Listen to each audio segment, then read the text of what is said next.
안녕하세요. 아나운서 허연주입니다. 목포 여수 MBC가 공동으로 제작한 다가온 뉴스 시간입니다. 이번 주는 제22대 국회의원 선거가 코앞으로 다가오면서 청년층의 관심이 여전히 부족하다는 소식을 준비했고요. 이상기온 현상으로 봄꽃들이 제때 피지 못해 지역 축제에도 타격을 입고 있다는 소식을 준비했습니다. 함께 보시죠.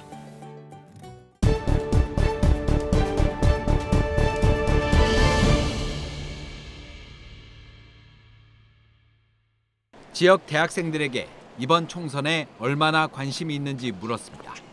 누가 후보로 나오는지 아세요? 아직 잘 모르겠어요. 저에게 크게 변화를 줄 것 같지 않다는 생각이 있어요. 정치에 크게 관심이 아직 없어서 좋아하는 분야랑 안 좋아하는 분야랑 확연히 다른 것 같아요.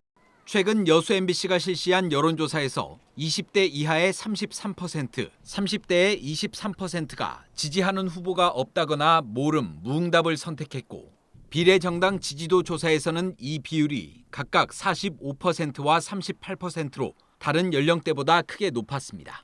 대선 같은 거는 관심을 많이 갖는 것 같은데 국회의원 선거나 지방선거는 크게 관심 없는 것 같아요. 또 이번 총선에서 반드시 투표하겠다는 응답은 전체의 79%를 차지했지만 20대 이하에서는 46%, 30대에서는 57%만이 적극적인 투표 의사를 보였습니다.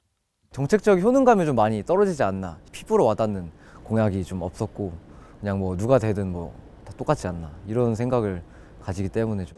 총선 전체 유권자 가운데 30대 이하가 차지하는 비율은 30%가 넘지만 투표율은 여전히 평균을 밑돌고 있습니다. 단순히 개인주의적 성향을 탓하거나 정치에 무관심하다고 낙인 찍기 전에 지금까지 정치권이 청년들의 목소리에 얼마나 귀 기울여 왔는지, 요구사항을 충실하게 담아낸 공약이 얼마나 있는지를 먼저 따져봐야 한다는 지적도 나옵니다.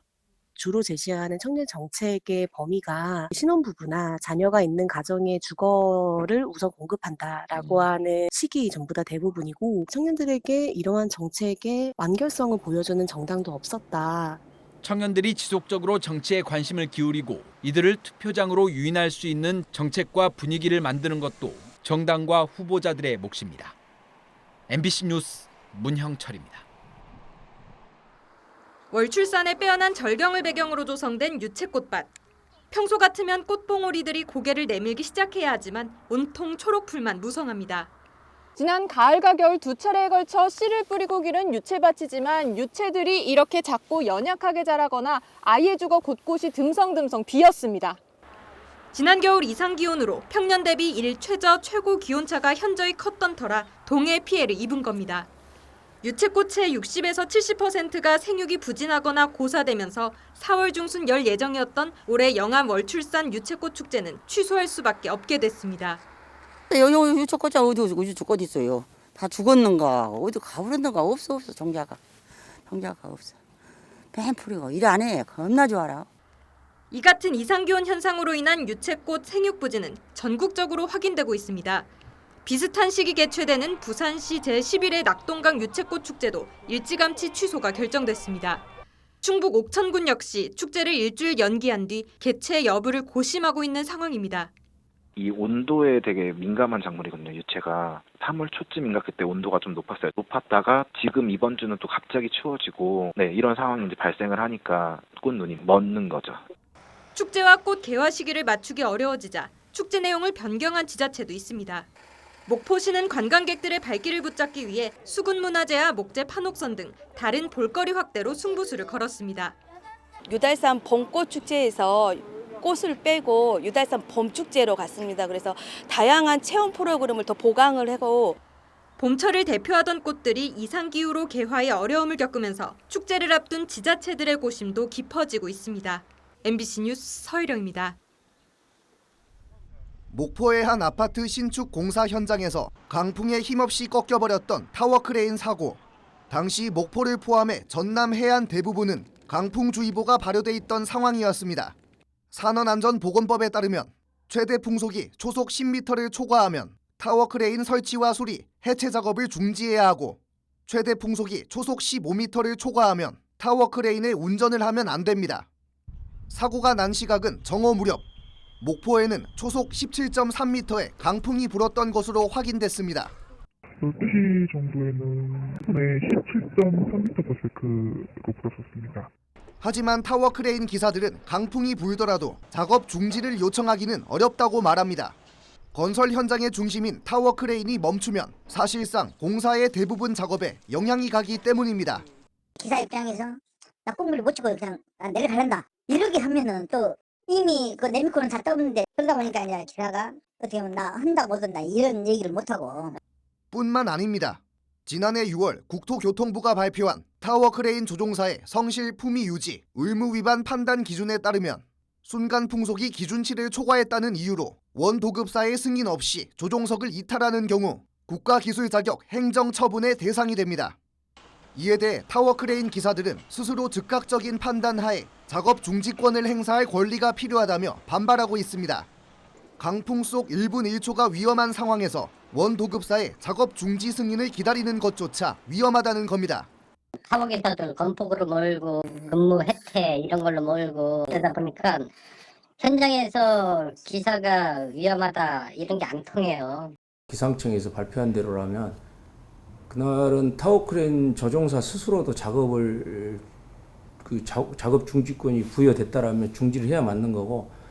협곡과 빌딩 등 현장 지형에 따라 예측할 수 없이 돌변하는 건설 현장 속 강풍. 사고가 실제 발생하고 있는 만큼 실효성 없는 타워 크레인 작업 중지 기준에 대한 세세한 검토와 재수립이 필요해 보입니다. MBC 뉴스 안준호입니다.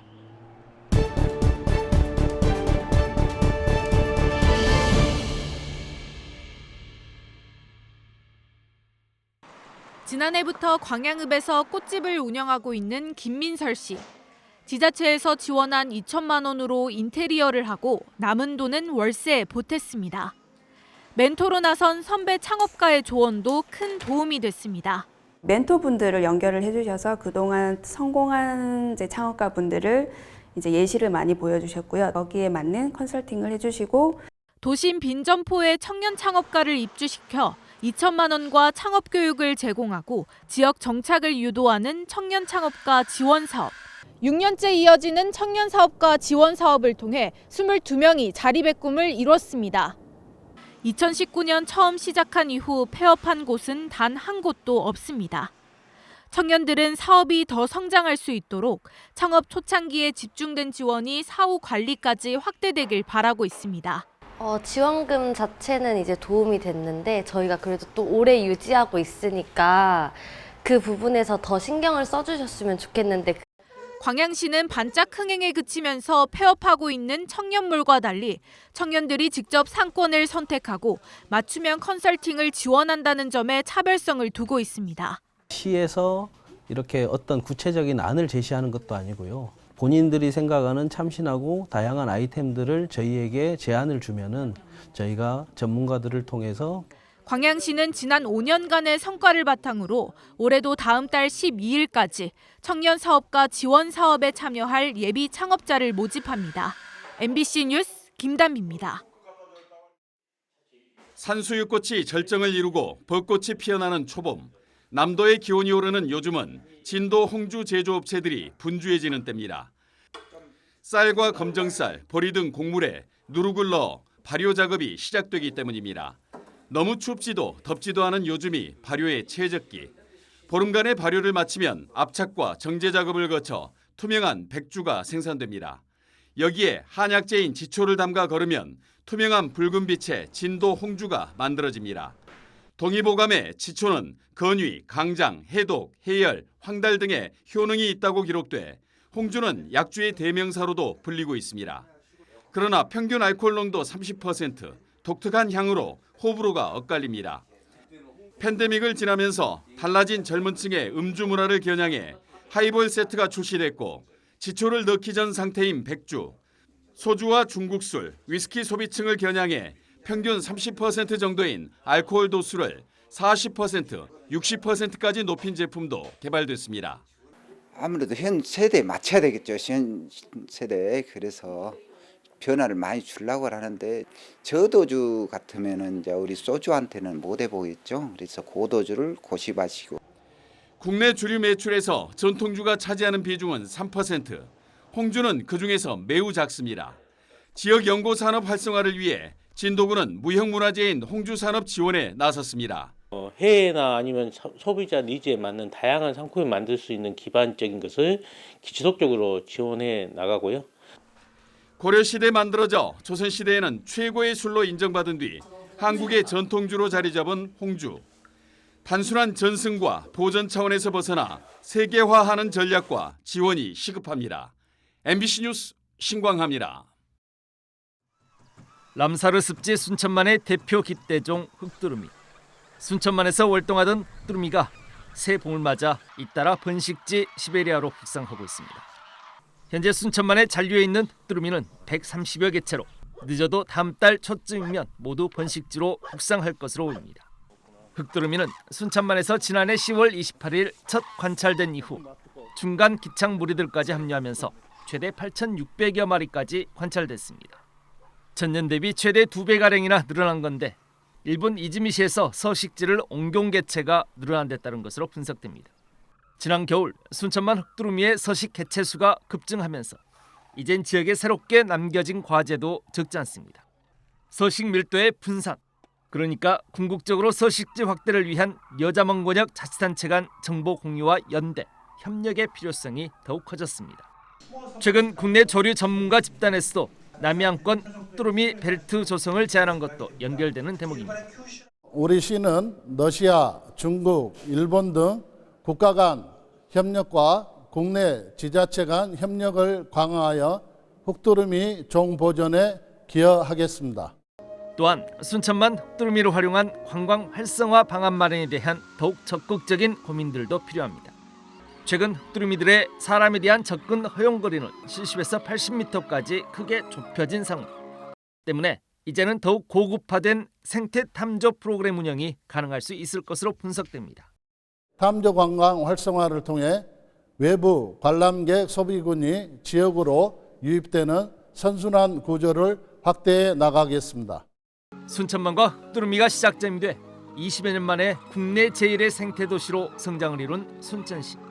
지속가능한 자연과 인간의 공존을 위한 대안을 찾아가기 위해 더욱 깊은 고민과 다양한 시도들이 필요해 보입니다. MBC 뉴스 김주입니다.